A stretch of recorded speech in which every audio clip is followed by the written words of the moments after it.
with the land acknowledgement. Yes. I invite you to lower your gaze or close your eyes and take notice to the very solid foundation beneath your feet. As we honor the original stewards and custodians of the land upon which we stand, the Pamunkey, Piscataway, and the Anacostan Indians. Let us also take a moment of silence in honor of one of our late great presidents, President Jimmy Carter, who at the age of 98 has decided to leave hospice and return home for his final resting place. We honor him today in hopes that Congress takes a page out of his humanitarian playbook.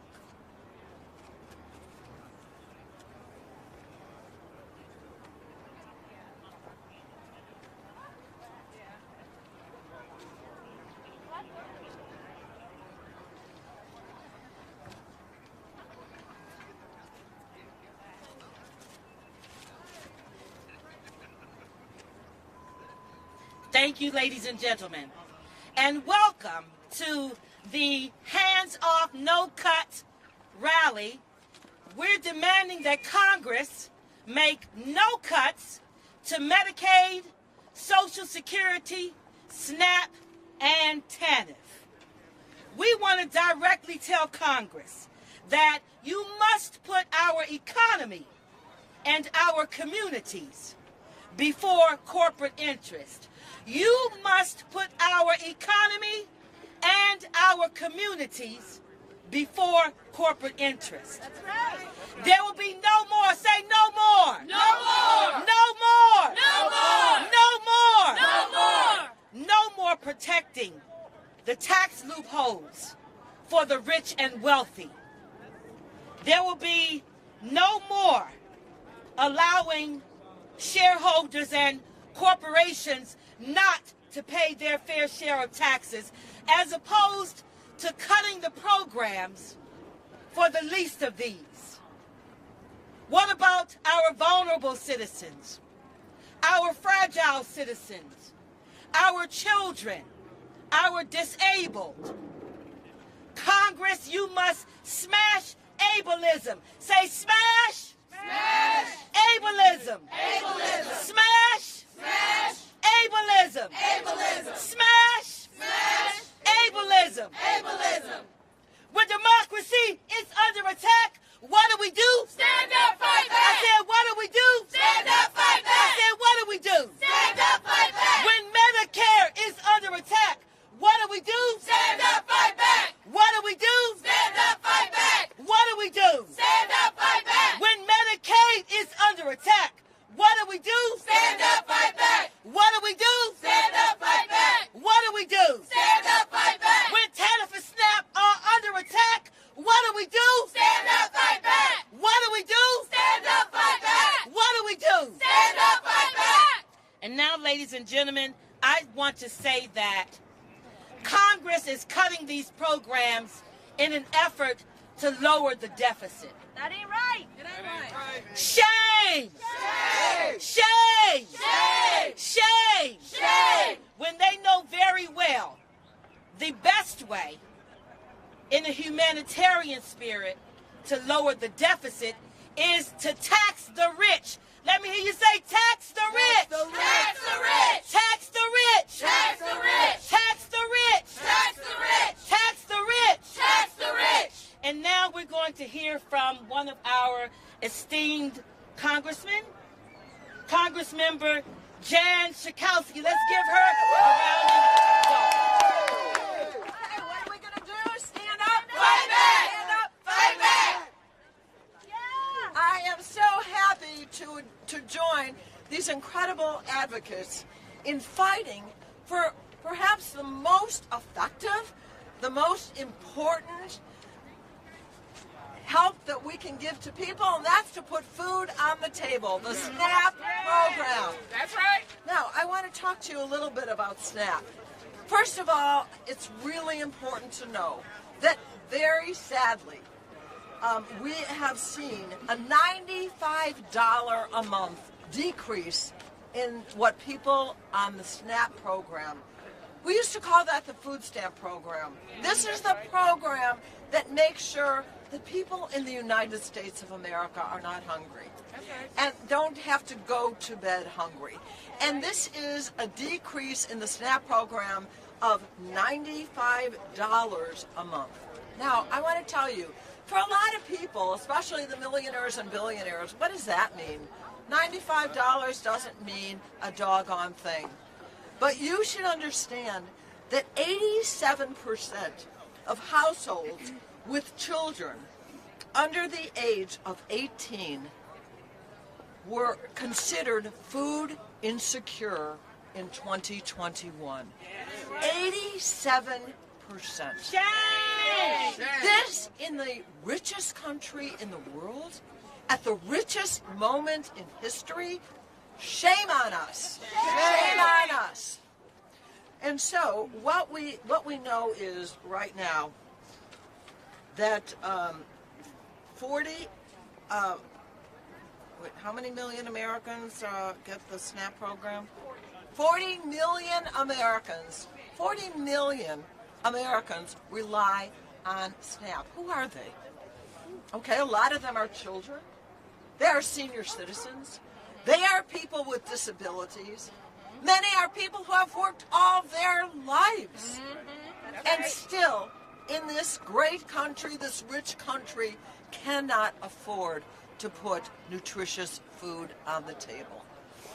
And so we are here today to say that this cannot stand, that we have to fight back. That's right. That we have to make sure that minimally, there are so many things that we have to do to have equity in this country, but we certainly can't leave out having the ability to have nutritious food. And that's why I stand with all of my friends, these advocates, these fighters, to make sure that the SNAP program will be there for all the people in this great country who need it. We can afford it. Let's do it.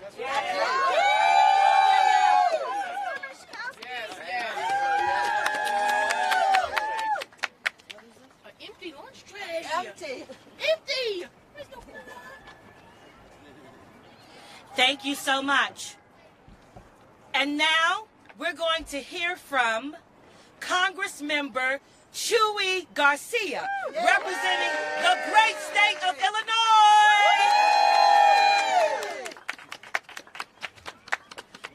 Good afternoon. I want to thank the Center for Popular Democracy for sounding the alarm on Republicans in Congress who are seeking to do away with social safety nets. I'm talking about the basics in life, which are food and access to health care. And it is shameful. I represent a working class district in Chicago, in suburban Cook County, and my community was hit very hard by the pandemic. And the structural inequities were revealed. And we know that a lot of these inequities are embedded in law. That's why it's important that you are here today to make sure that the law continues to protect people who need access to food and access to health care in particular. Because no one should have to choose between seeing a doctor and paying their bills. And today we need Medicaid expansion that will make all families healthier while strengthening our economy. And two, we need food safety programs such as the SNAP program and the special nutrition programs for women, infants, and children, the WIC program, and TANF as well, because families depend on it and seniors in our communities as well. These food safety programs are keeping children, the elderly, and entire families from going hungry. They are preventing people from misery. Many will now have to rely on food banks or other community sources if this is threatened and if that succeeds. No family should be forced to decide between paying rent or putting food on the table. That's right. That's right. In one of the wealthiest countries in the world, it's unconscionable that 40 million people would have to worry about where their next meal will come from. It's unconscionable, and we won't let it happen. That's right. SNAP is the most important anti-hunger program in our country, and I'm proud to have co-sponsored the Keeping School Meals Flexible Act and No Shame at School Act to make it easier for kids to have nutritious meals, and we have an opportunity, of course, to strengthen the SNAP program in the Farm Bill today. And that's what we were discussing earlier as members of the Progressive Caucus. I want to end by saying this. Let's take a step back. We just spent a week in the House debating and unfortunately passing bills called the Republican Parent Right Bill of Rights. But we know it's anything but that. If Republicans truly cared about parents, they would not be making it harder for parents to afford food for their kids. If they really cared and would not be making it harder for parents to have to pay for medication, and they would not be taking away benefits for pregnant women as well. That's why we stand here today doing the right thing, advocating for the right thing, to protect children, to protect families, to protect the elderly. Having access to food and having access to health care for everyone is what we're about, and we're going to enact that legislation this year. Thank you so much.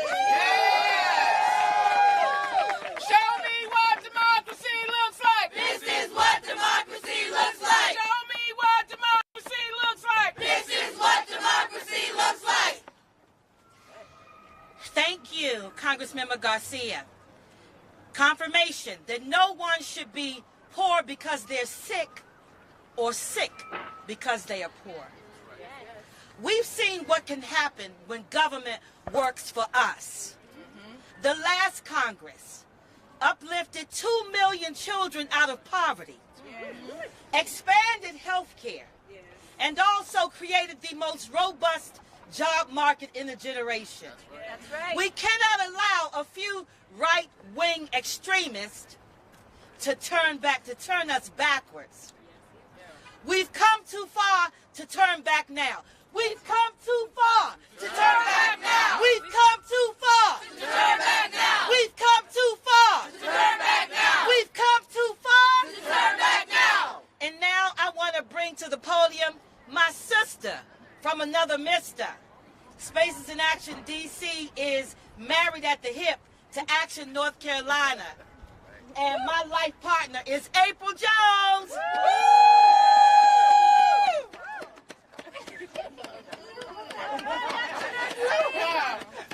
I didn't get married yet. We didn't get married yet. Her name is April Lewis. Thank you so much, Fari. Thank you. As you stated, my name is April Lewis, and I am a community organizer with Action North Carolina. I'm a mother, I am a sister, and I am an aunt of a family that has numerous health concerns and mental health challenges. These budget cuts will definitely affect my family and will put me at risk of homelessness because I have to pay their bills. I'm not able to cover everyone's bills, especially with Medicaid, when my sister has access to this, and we need expansion, and she needs the assistance. These cuts are going to affect her, and they're going to affect me. And I cannot stand for that. That's why I'm here today. On top of that, integrity, transparency, honesty, family, and community are values that I hold dear and guide my advocacy for health care and drive the passion to uplift and enrich the community I serve. Conservatives are trying to increase costs, paperwork, and bureaucracy that will only put families like mine at risk of losing access to food assistance and increasing the risk of homelessness because the same conservatives are increasing costs for low-income families by protecting tax loopholes for the wealthy. These wealthy stakeholders and corporations should pay their fair share, and by reversing the Trump tax cuts, alone would save $2 trillion. That would help my family greatly by being able to have this access. We need a government that works for us, just like the last Congress, as Fari stated. We need you to act now and protect these needed services for our community to continue to strive, thrive, and survive with these assistance. Thank you. We need you to act now.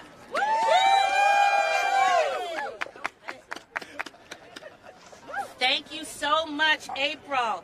We have another esteemed congressman, Congresswoman Talia Tlaib. Congresswoman Rashida Tlaib. What does democracy look like? This is what democracy looks like. What does democracy look like? This is what democracy looks like. So I'm going to keep it very, very truthful. Let's be clear. Speaker McCarthy and the extremist Republicans conference right now is threat to refuse to raise the debt limit is dangerous and hypocritical. These extremist Republicans are not mincing words, y'all. They will absolutely use the debt ceiling to bring the economy to the brink of total collapse. Your health care, prescription drugs, Medicare, Medicaid, SNAP benefits, and Social Security are all on the chopping block. We need a clean raise of the debt ceiling. And make no mistake, Congress has raised the debt ceiling 78 times since 1960. The Republican majority in the House voted 3 times themselves to raise the debt limit under the former forever impeached president. If Congress fails to lift or eliminate the debt limit, the federal government would be unable to pay its bills and enter default, as you all know. This will be dire consequences for everyday people, Americans, our residents, and trigger a financial and economic crisis for our working families. If we breach the debt limit this year, the government would be unable to borrow money to fund existing federal programs that my community relies on heavily. That means Medicare would no longer be able to provide health care services or reimbursements. Medical families would no longer receive a paycheck, right, Jan? I mean, they will not get anything. They'll shut it down. Social Security recipients would no longer receive checks, risking their ability to pay for groceries, rent, and utilities. Working families would no longer receive food assistance like SNAP. This outcome is completely unacceptable. The lives and livelihoods of the American people, the people that sent us to Congress, are not bargaining chips. Congress must raise or eliminate the debt limit altogether. Do your freaking jobs. That's right. That's right. Allow mega Republicans to try and bargain cuts to vital public programs and social safety nets. Many, again, my community cannot survive without. Republicans need to stop holding the economy hostage. And I cannot thank all of you to bring the human stories behind this. I can tell you one program where a mother told me, please, Rashida, make sure they don't do anything to this early childhood program. And I said to her, don't worry, I'm going to find a different program for you if something happens. She goes, you don't get it. That's where my children eat twice a day. These are real life impacts in our families that are still surviving. What we give them is not even enough. And now you're telling me to take everything, the little bit that you do give my residents, you want to take away. All because you think this is a game. We're not, these families are not part of your game. It can't be. So with that, I thank you all enough for speaking truth to power today at the U.S. Capitol. Thank you. Say it loud, say it clear, SNAP is needed here. Say it loud, say it clear, SNAP is needed here. Say it loud, say it clear, Social Security is needed here. Say it loud, say it clear, Social Security is needed here. Say it loud, say it clear, Medicaid is needed here. Say it loud, say it clear, Medicaid is needed here. Say it loud, say it clear, Medicaid is needed here. Say it loud, say it clear, Medicaid is needed here. Okay, Say it clear, almost done. Medicaid is needed here. Say it loud. All right, thank you.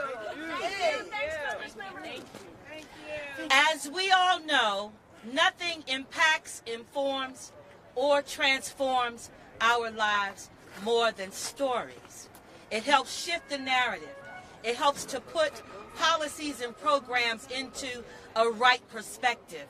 And now I'd like to bring to the podium from Spaces in Action, D.C., Mr. Arthur Blair.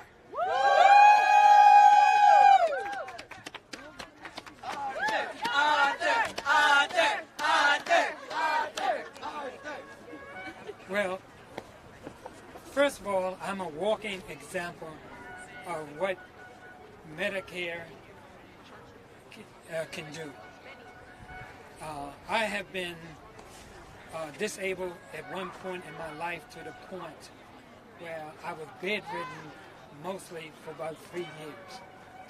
And that was when I was unable to work what was not decreed to be able to get disability, and it needed to wait for 3 years or 4 years to get it. And I was in deterioration mode. However, I was approved and I became eligible for Medicare. And that's when they went to work on my body. And because I was able to be reached in time, it took another couple of years to get me up mobile for the most part. But so I'm a living example of the need that people have in many different aspects of their life, that where they need Medicare. So I just want to squeeze in. That's why we need Medicare for all as well. Yes. Okay. That's so right. and so that we can be health intervention can be immediately intervene in our lives when we need it.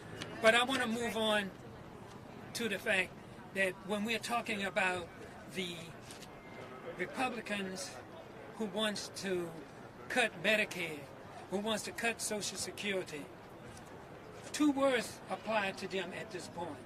They are disingenuous and they are hypocrites. And this is Social Security. This is where they are really big hypocrites. Most of Social Security is paid for by you when in your working years. And at least 85% of it. And plus, the government has used some of that money and put it in IOUs, I think that's how they call it, and they have to pay that money back. They want to not pay that money back. Also, they want to cut out Social Security so they can, so their buddies on who they are already giving a big tax break to can invest your money and put it at risk. And you will never have a continual flow of money in your retirement age, or for your survivors, or people who die, parents who die, get killed or whatever, and to have survival benefits. They don't want you to have those things because your children can get educated. You can have housing. They don't want that for you. At the same time, they can set up on the hill and they can give themselves a raise increase. They can give themselves insurance. They can have everything that they want. But you know why they want to see you suffer? Because when you are suffering, you can't address their hypocrisy. Shame! Shame! So we're not just here today to stop the cuts.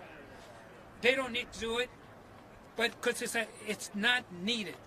And here's the most important thing. If you cut out today Social Security, Social Security today, if you cut Medicare, this stuff will not help the doggone budget. The budget, where most of your money is in military spending. And tax cuts for the rich. They're not, the things they're cutting out will only harm you, but it won't stop the budget. And that's what we need to understand about this whole damn process. That it won't work.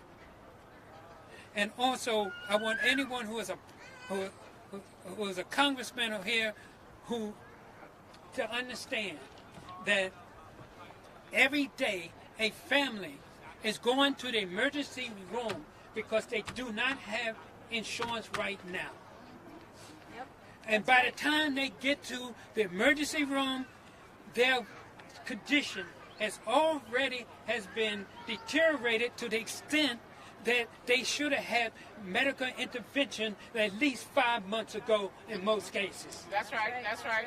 And they got to bring their children there. if some of the people get pregnant, family get pregnant, they got to stop. They have to wait to pass the time to get Medicare for their family. You know what happens at that point? Your children, many children are stillborn, are dead because they did not get Medicare intervention soon enough. So I'm going to leave you with the fact, when you think of these people, what they're doing, they are lying, they are hypocrites, and they are disingenuous. Thank you. Do your job! Do your job! Do your job! Do your job! Do your job! Let me hear you say, no cuts to Medicare! No cuts to Medicare! No cuts to Medicaid! No cuts to Medicaid! No cuts to TANF! No cuts to TANF! And no cuts to SNAP! And no cuts to SNAP! I said no cuts to Medicare! No cuts to Medicare! No cuts to Medicaid! No cuts to Medicaid! No cuts to TANF! No cuts to TANF! And no cuts to SNAP! And no cuts to SNAP! Ladies and gentlemen, one of our greatest healthcare and childcare champions on the Hill is here today. Let's give it up for Congresswoman Ilhan Omar!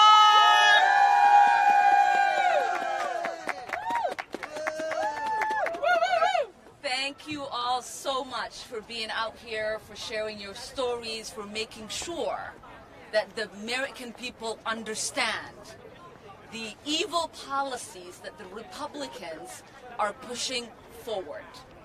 It should be shameful.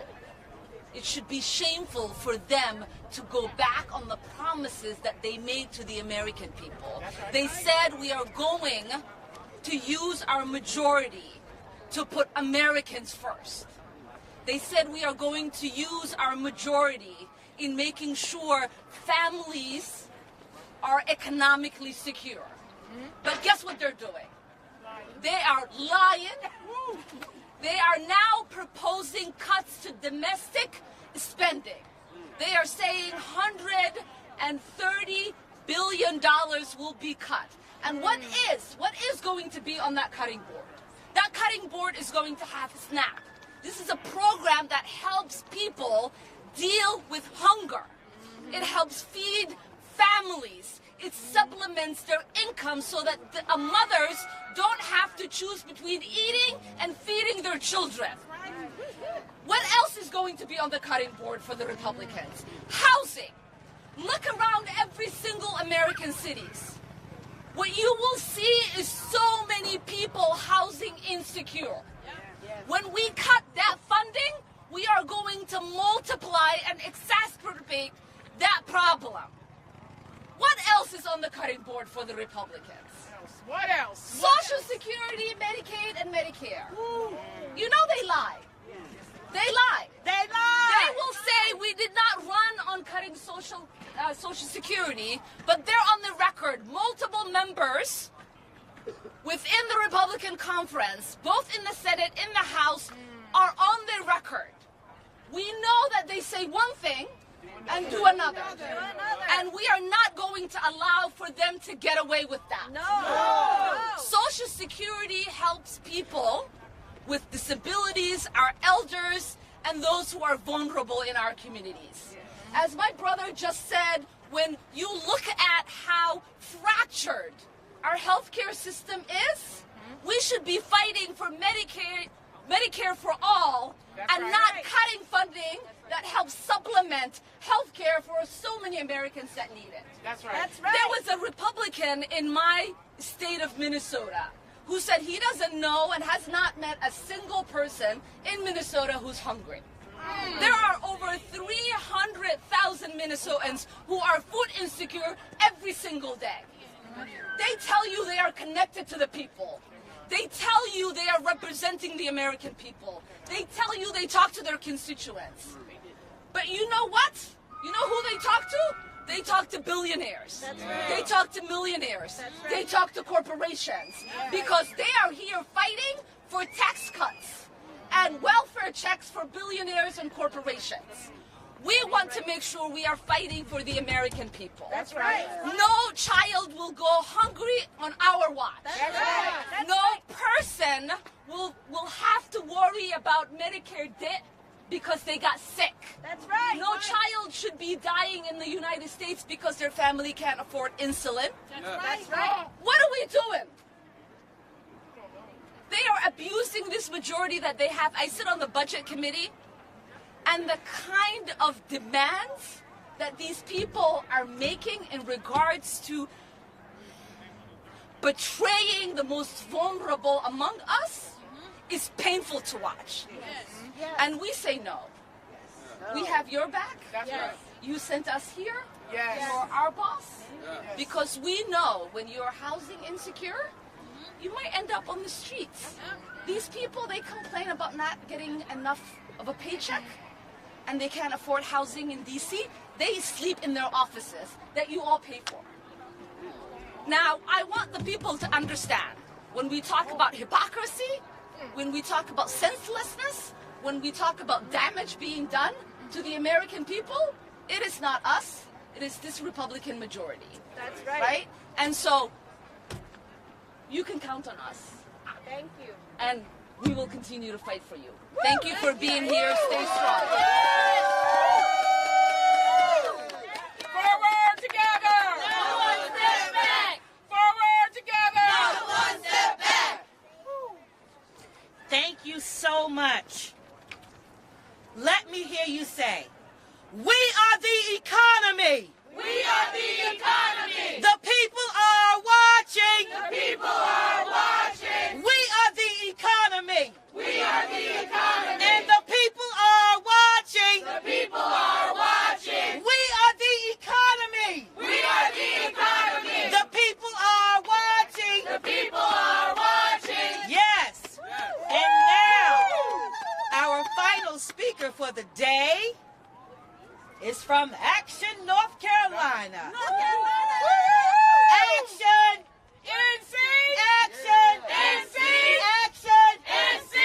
Action! NC! Action! NC! Let's go. Hello! Get him, Carol. Forward together! Not one step back. Forward together! Not one step back. My name is Carol from North Carolina! It's nothing finer than being from Carolina. Woo, woo, woo, woo! You guys, first I just want to say we are all here to tell Congress to do your job! Do your job! Do your job! I'm also here to let you know that I'm a mom, I'm a grandma, I think I'm an awesome wife, and I get Social Security benefits. I'm getting them at a younger age because I had a brain aneurysm in front of my classroom. So I have to be happy about that because the way the Social Security is going now, if I would have waited, it might not be there for me. Even though I've worked forever and you all, Republicans and Democrats, have worked for those benefits, they seem like they're getting ready to get cut. There's a way that we can get some of the money back or do something to offset the deficit. Maybe tax corporations, don't give them as many tax breaks. That's one way. We're holding these empty trays because they're empty. You guys are getting ready to take food literally off of our table, off of my table. Without the Social Security benefits, I wouldn't be here. Without the medical services that I need, I wouldn't be here. I can't use the emergency room as my doctor, as so many Americans do. But by the time they get there, they were already sick. Who's paying for that? Is anybody paying attention? Social Security, Medicaid, Medicare, TANF, SNAP? SNAP? You want to take food off of our? Everybody wants to be a good neighbor. I think I'm a good neighbor. To be good neighbors. Would a good neighbor take our food? deny access to our health care, you're killing us. You're literally killing us. This is not something that you want to be remembered by. I would think it wouldn't be. You killed millions of people because you want to line your own pockets. You stopped children from getting the health care and the food and the regular services that they're supposed to get. You stopped my grandma from being able to get Social Security and Medicaid, Medicare. And then because the lines get blurred, when you finally reach that age to get the things that you deserved, you worked your whole life for, you take it away. You change it. No, that ain't right. That ain't right. Shame on you. Shame on you. Shame. You can say it again. Shame. Every day we have a chance to get it right. We get a new start. We can do it over. You can get this right. It's not too late. It's not too late to do your job. Do what you were elected for. Be that good neighbor that you claim to be, that whoever voted for you, holding these seats, just do your job. Do what save us all. That's just a start. That's just a start. What are we going to remember you by? Killing us? Taking food off of our table, taking food off of her table. She can't go to school because she can't go to school and get a good lunch meal, or when she goes home, she can't get food on her table because mom had to put gas in the car. Pay for the light bill. Yeah, that's right. What will you be remembered by? Again, every day you have a chance to get it right. Start over. So I'm going to say, forward together. Not one step back. Forward together. Not one step back. Forward together. Not one step back. Thank you.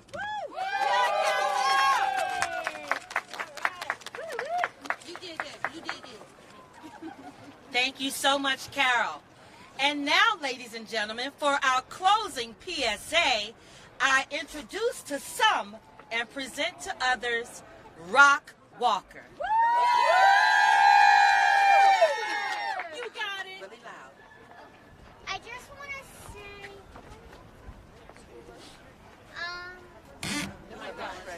no cuts to SNAP and no cuts to school. That's right. Yeah.